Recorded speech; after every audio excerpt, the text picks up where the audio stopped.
नमस्कार। प्रादेशिक समाचार के साथ मैं पूनम किरकिट्टा। पहले मुख्य समाचार।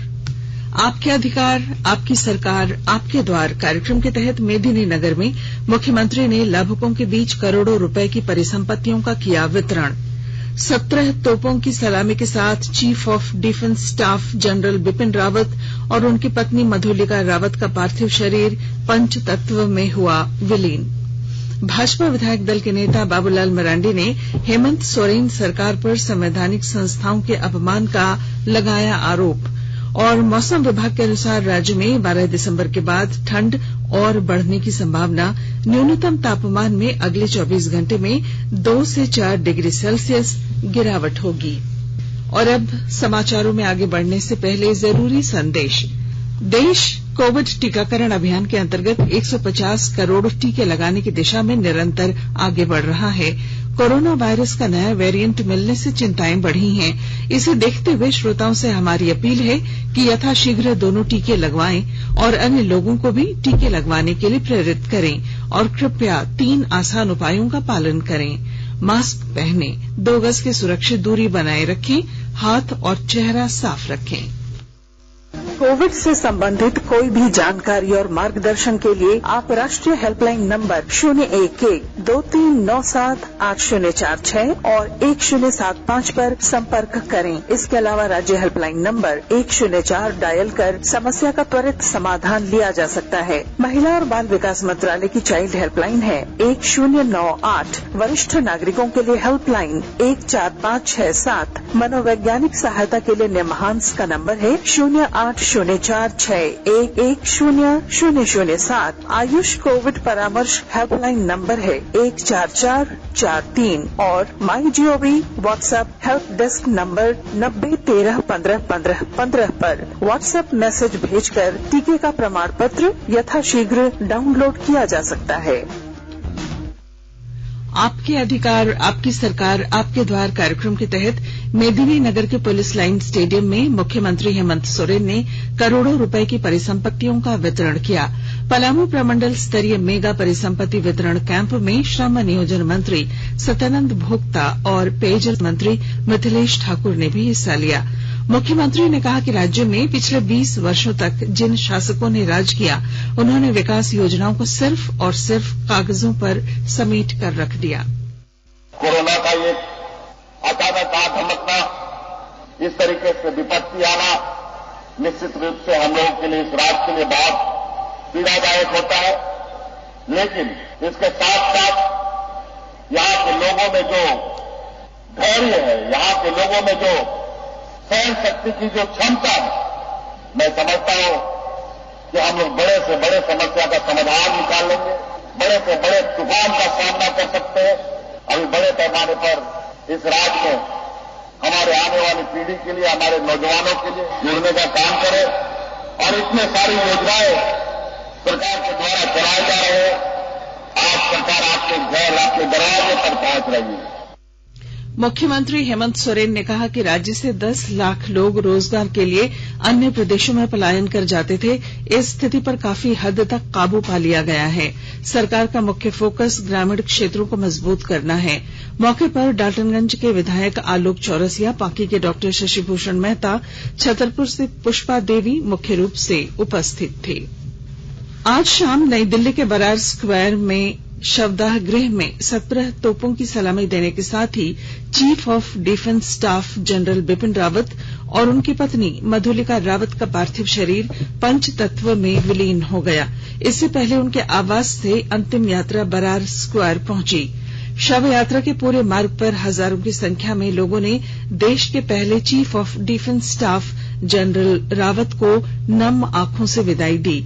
इस मौके पर केंद्रीय मंत्रिमंडल के कई सदस्यों ने भी श्रद्धांजलि दी, जिसमें केंद्रीय रक्षा मंत्री राजनाथ सिंह, वित्त मंत्री निर्मला सीतारमण प्रमुख रूप से शामिल थे।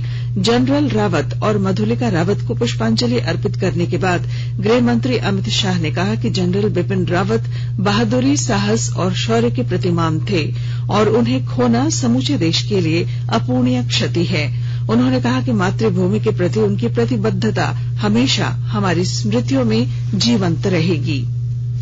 नीति आयोग ने आज देश में आपात स्वास्थ्य देखभाल की मौजूदा स्थिति पर 2 व्यापक रिपोर्ट जारी की।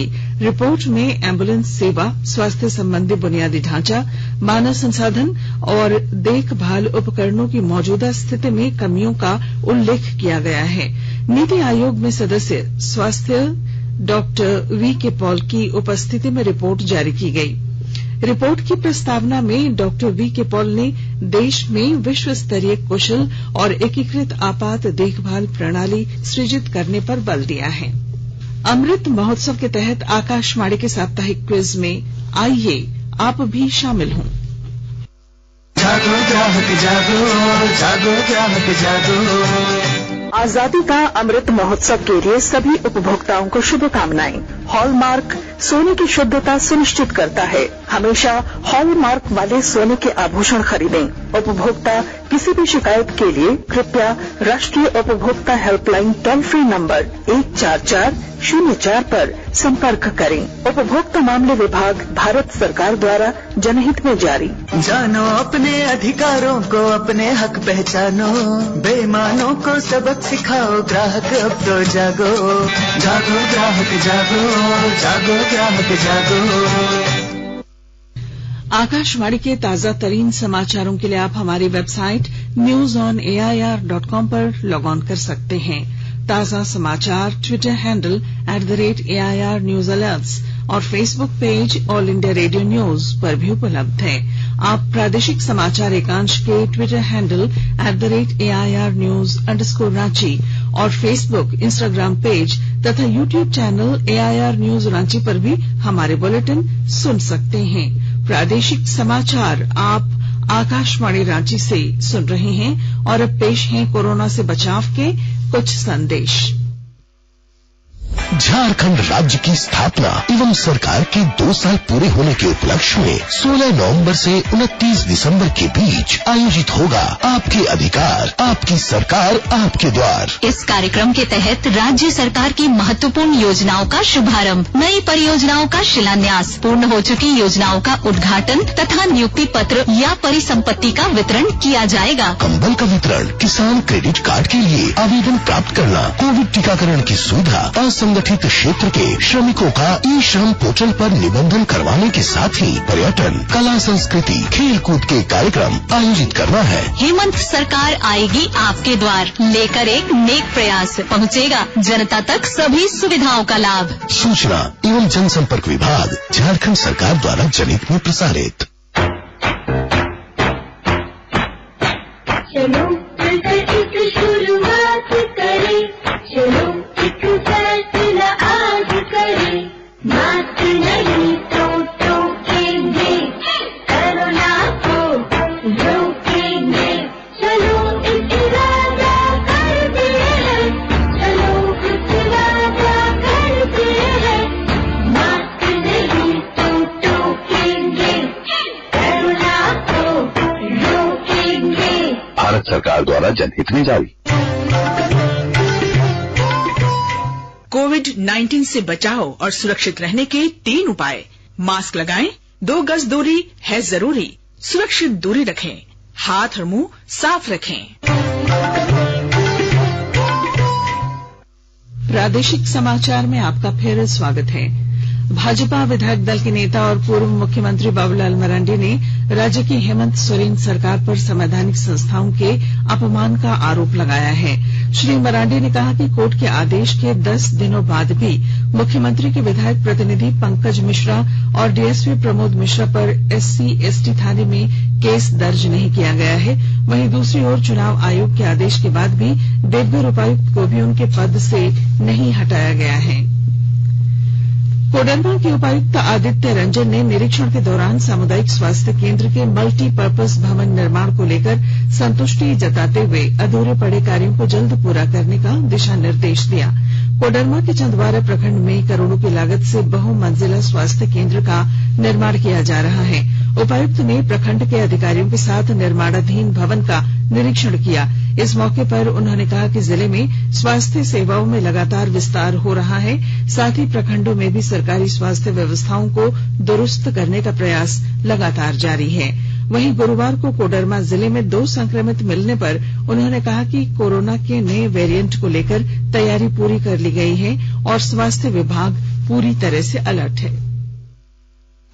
कोडरमा जिला में जो वैक्सीनेशन का दर है वो इम्प्रूव हो सके 100% वैक्सीनेशन हम लोग करने का पूरा प्रयास है। साथ ही थर्ड वेरिएंट के हिसाब से अभी स्पेसिफिक उसके लिए कोई गाइडलाइन नहीं, लेकिन कोरोना को लेकर एहतियात जो बरतने की गाइडलाइन आई है विभाग स्तर पर, उस पर हम लोग कार्रवाई कर रहे हैं। हम लोग कोशिश कर रहे हैं कि इन सभी पे हम लोग टेस्टिंग बढ़ाएंगे। साथ ही साथ सभी संस्था जो है, स्कूल है, अस्पताल है, इन सभी जगहों पर वैक्सीनेशन और टेस्टिंग ये 2 pronged स्ट्रेटेजी हम लोग सभी जगह पर करने की कोशिश कर रहे हैं। गढ़वा जिले में पैक्सों के माध्यम से धान बिक्री के लिए इस वर्ष 11,179 किसानों ने निबंधन कराया है। इनके माध्यम से करीब 60,000 टन धान खरीद का लक्ष्य रखा गया है। और जानकारी के साथ हमारे संवाददाता। गढ़वा जिले के सभी 189 पंचायतों में पैक्स बने हुए हैं, लेकिन इस वर्ष इसमें से 34 पैक्सों को ही धान खरीद के लिए स्वीकृति प्रदान की गई है। इन पैक्सों के माध्यम से 15 दिसंबर से धान की खरीद शुरू हो जाएगी। धान बिक्री के लिए इस वर्ष 11,179 किसानों ने अपना निबंधन कराया है।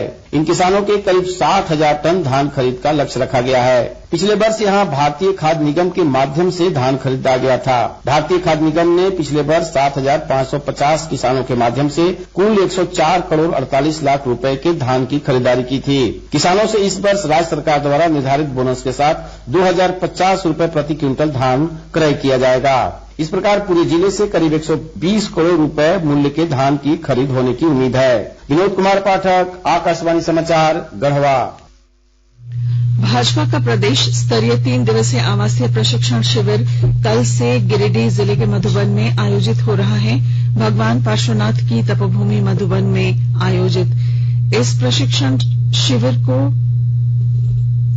उद्घाटन कल भारत सरकार के शिक्षा राज्य मंत्री अन्नपूर्णा देवी करेंगी। जिलाध्यक्ष महादेव दुबे ने बताया कि कार्यक्रम में पूर्व मुख्यमंत्री बाबूलाल मरांडी, भाजपा के राष्ट्रीय उपाध्यक्ष रघुवर दास, पार्टी के प्रदेश अध्यक्ष दीपक प्रकाश सहित कई लोग भाग लेंगे। चतरा के चर्चित कल्याण विभाग में छात्रवृत्ति घोटाला कांड के आरोपी काशी प्रसाद को पुलिस ने पलामू जिले से गिरफ्तार किया है। गौरतलब है कि वर्ष 2018 में चतरा जिले के छात्रवृत्ति घोटाले में करीब 9 करोड़ 33 लाख रुपए का गबन हुआ था। काशी प्रसाद कल्याण विभाग में प्रधान लिपिक के पद पर कार्यरत था। पुलिस लगातार इस आरोपी के छापेमारी के प्रयास कर रही थी। चतरा में महिलाओं पर होने वाले अपराधों को रोकने के लिए सामाजिक संस्था लोक प्रेरणा केंद्र की ओर से जागरूकता रैली निकाली गई। किशोरियों और महिलाओं ने बैनर पोस्टर के माध्यम से महिलाओं और बालिकाओं पर होने वाले अत्याचार को प्रदर्शित किया। यह रैली चतरा के सिमरिया प्रखंड के विभिन्न इलाकों में निकाली गई। पुलिस सुरक्षा होने के बावजूद महिलाएं आज भी छेड़छाड़, घरेलू हिंसा, बलात्कार और दूसरे अपराधों का शिकार हो रही हैं। रैली में शामिल महिलाओं ने अन्य महिलाओं से उनकी समस्याओं के बारे में जाना और लोक प्रेरणा केंद्र की सदस्य अनीता मिश्रा ने आरोप लगाया है कि चतरा में भी महिलाओं पर अत्याचार के काफी मामले सामने आते रहे हैं। और अब मौसम। झारखंड में 12 दिसंबर के बाद ठंड बढ़ने के आसार हैं। राज्य भर के न्यूनतम तापमान में अगले 24 घंटे में 2 से 4 डिग्री सेल्सियस गिरावट के आसार हैं। मौसम वैज्ञानिक अभिषेक आनंद ने बताया कि पश्चिमी विक्षोभ के कारण पहाड़ी इलाकों के मौसम में बदलाव का असर झारखंड पर भी पड़ेगा।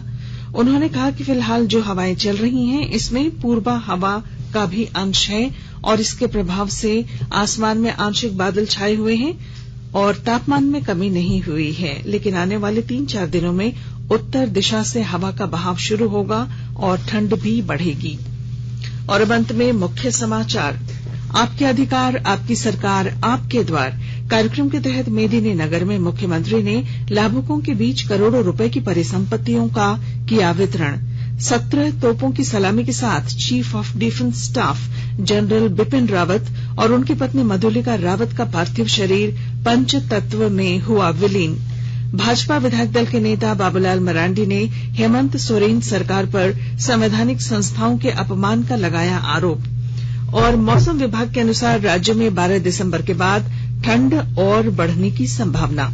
और इसके साथ ही आकाशवाणी रांची से प्रादेशिक समाचार का ये बुलेटिन समाप्त हुआ। नमस्कार।